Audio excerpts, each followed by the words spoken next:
Hey, this is the second step actually. You can see this was full of shredded cabbage, and I'm putting in horseradish and shredded leeks too. So that's the mixture, and salt. So right now I'm compressing it down, and in a second I'll show you what I do with each cabbage. So that's pretty good compression for now. The cabbage has to kind of sit in the salt. I'll show you how this works in a second, but basically so I get a new head of cabbage here, and I take out the outer leaves that are kind of not as fresh. And you get, I don't know if you can see this, but there's actually water on here. In here, these are pretty juicy cabbage. This is what you want, because the brine, the salt mixture, and the compression I'm going to do is going to eventually convert this to a pretty watery mixture, which is what you want.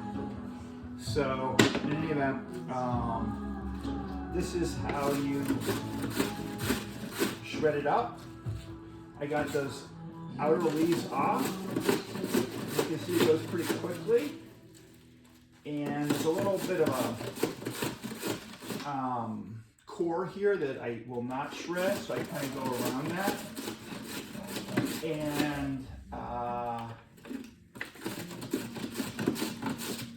And then when I'm done, I'm just left with a little nub, which is that core.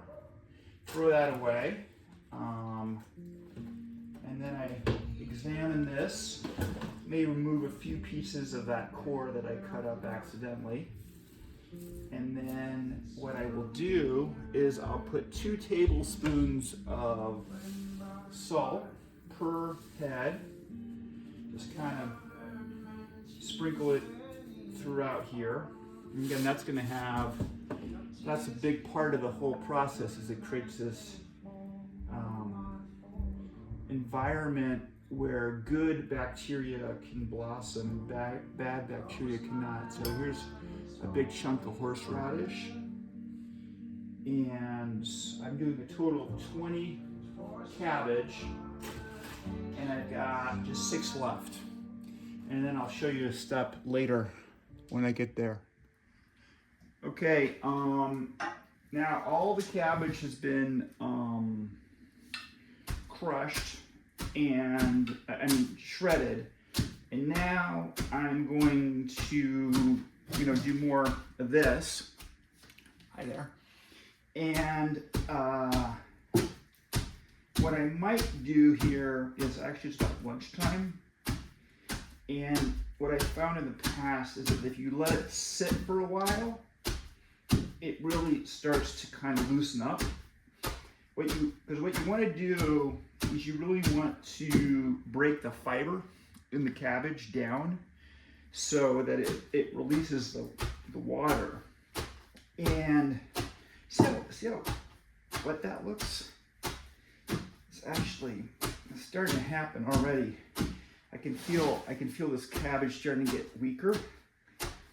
And once you get that water flowing, it really starts mixing with the salt, and then you get the brine. And then once that brine is formed, that juice starts really permeating everything, and I think that accelerates the breakdown. That really gets into the cabbage fibers and starts breaking that down. So in any event, I'm going to cover it here, have my lunch, come back, and then I think at that point it'll be it'll be really ready to really give up the ghost. And I think it's going to be a juicy one, which is good. I can just see it's already really wet. That's why I'm going to cover it up. I don't want it to start evaporating. I want all that juice to stay locked in there even when I'm having my lunch here. Okay, I'm back and just had my lunch, and it's a bit of a mess here. I'm gonna have to clean this up, but I did cover the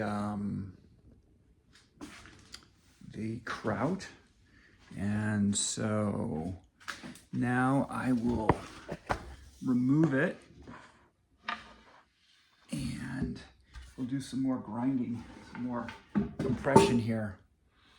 Okay, so I got the big pole here, and oh yeah, I can feel it's already softer. In fact, I don't know if you can see that,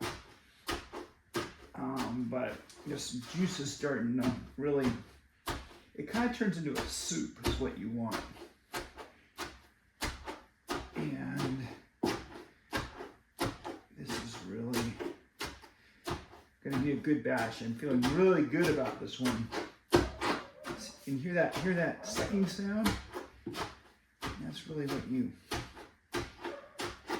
that means you got some water in there. And you start getting down to the lower levels. So I'm going to stop this, and then we'll fast forward here after I do some more of this for a few more minutes. Okay, so this has just been a couple minutes since that last video, and you can see how that water is starting to really come out. It's getting really juicy, more like a soup.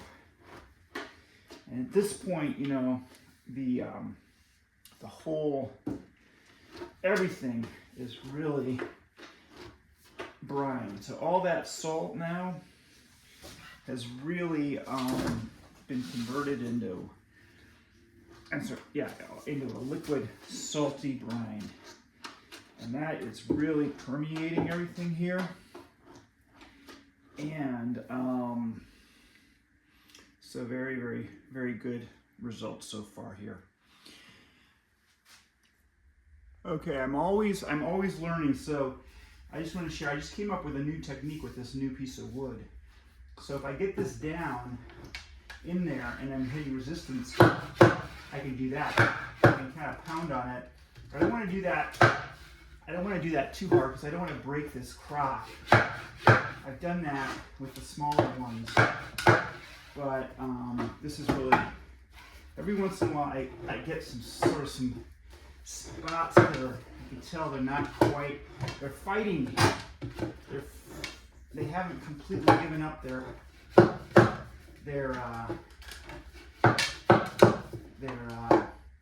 fiber, and they're retaining some of the water.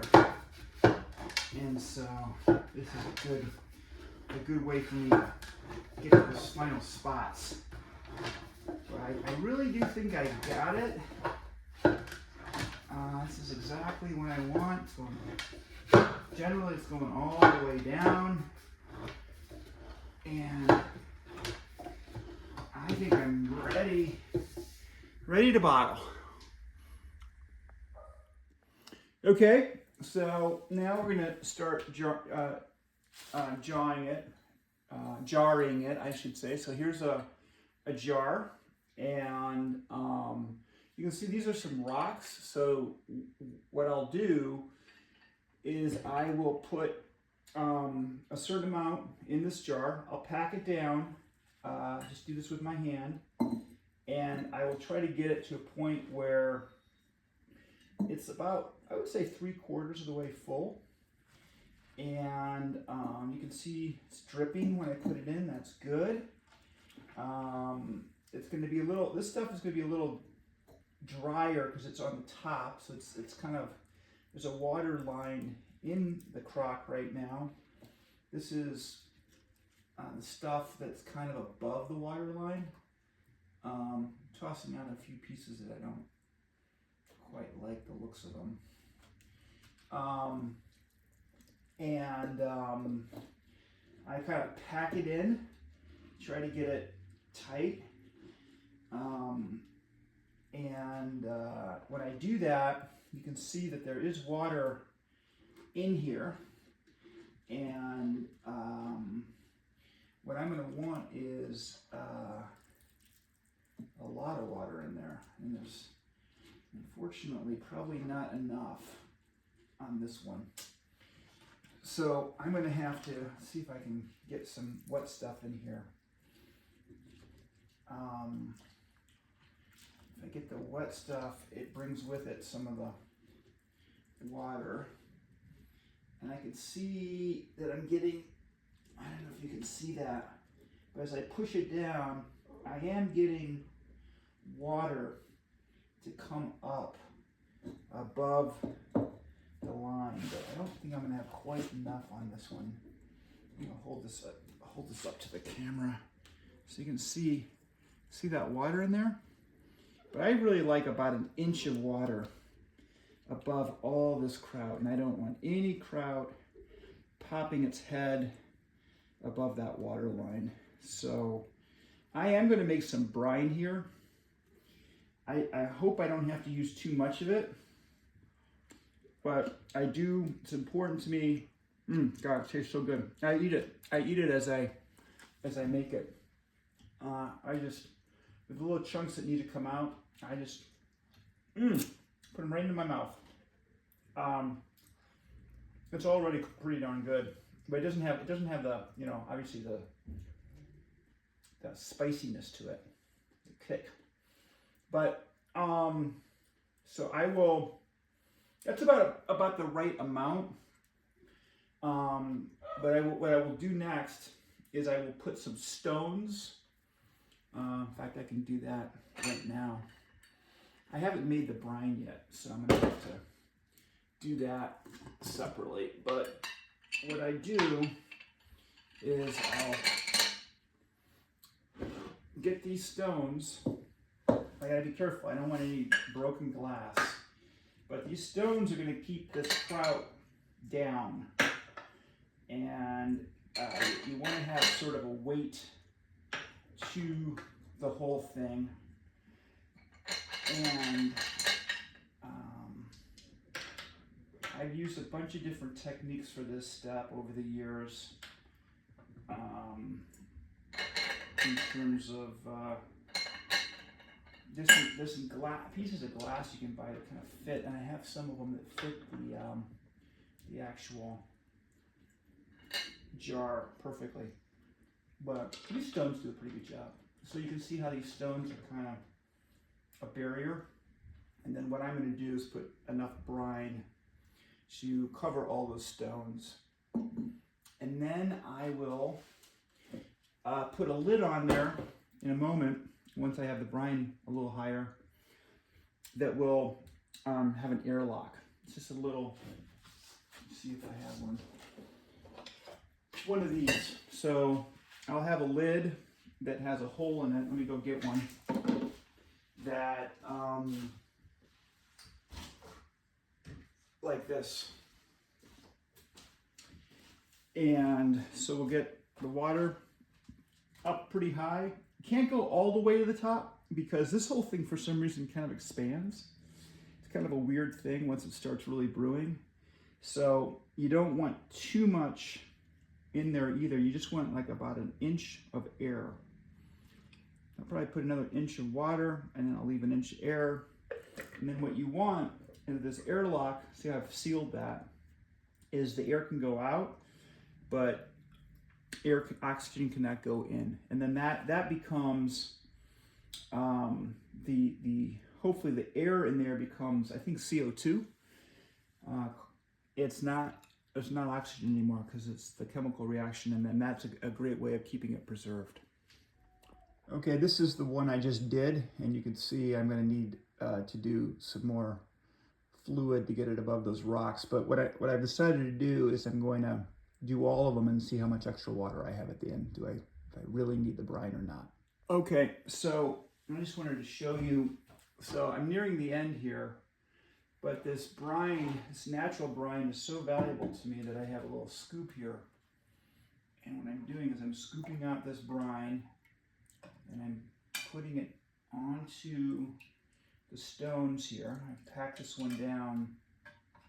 I'm going to try to get as much done with the natural brine from the sauerkraut. Again, I'm leaving about an inch of water. I'm trying to get about an inch of water, get those stones covered, and then try to get rid of all the floaties. I don't like the floaties.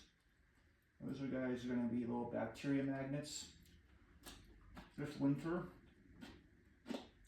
try to get everything kind of bedded down, and then I'll just keep going through them one by one, trying to get as much done with this natural brine as I possibly can. And unfortunately, even though I think I got, I don't know how many pounds I got this year, but for some reason it's it only made 8 gallons, eight of these gallon jars. So I'm a little bit shy, but I did get a lot of cauliflower, so I'll be making some cauliflower also, and hopefully. Now, one thing when I don't do it well, I have to throw some of it away. It'll start spoiling. The top layer and stuff will spoil. So I'm really hopeful that this year I don't have to throw anything away, because this has been a really good batch. Yeah, I'm very pleased. You can see that I was able to get all the brine out, and all of them are really kind of nicely topped off. That's about what they should look like. This one's maybe a little bit shy. But in any event, feeling very good about this batch. I wish I had one more jar. I only have 8, but I'll be making some cauliflower now.